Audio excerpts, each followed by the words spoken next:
ஆறாம் அதிகாரம் வசனங்கள் 1 துவங்கி கடைசி முடிய.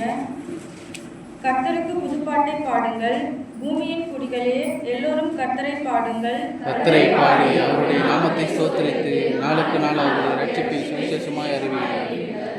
ஜாதிகளுக்குள் அவருடைய மகிமையும் சகல ஜனங்களுக்குள்ளும் அவருடைய அதிசயங்களையும் விவரித்துச் சொல்லுங்கள். கர்த்தர் பெரியவரும் மிகவும் ஸ்தோத்திரிக்கப்பட்டவருமாய் இருக்கிறார்.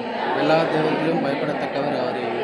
சகல ஜனங்களுடைய தேவர்களும் விக்கிரகங்கள் தானே, கர்த்தரோ வானங்களை உண்டாக்கினவர். மகிமையும் கனமும் அவர் சமூகத்தில் இருக்கிறது, வளமும் மகத்துவம் அவர் பரிசுத்த ஸ்தலத்தில் உள்ளது.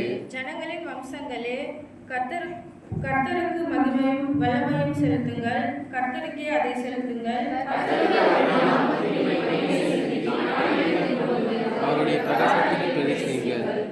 பரிசுத்த அலங்காரத்துடனே கர்த்தரை தொழுது கொள்ளுங்கள். உலகத்தாரே, நீங்கள் யாவரும் அவருக்கு முன்பாக நடுங்குங்கள்.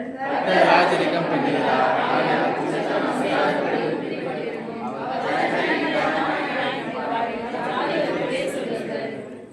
வானங்கள் மகிழ்ந்து பூமி பூரிப்பாடி சமுத்திரமும் அதன் நிறைவும் முழுகுவதாக.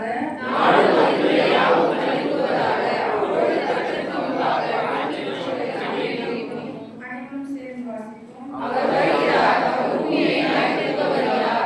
உலகத்தை நீதியோடும் ஜனத்தை சத்தியத்தோடும் நியாயத்திற்பார். பிதாகுமாரன் பரிசுத்த ஆவிக்கு மகிமை உண்டாவதாக. ஆதியில் இப்பொழுதும் எப்பொழுதும் சதா காலங்களிலும்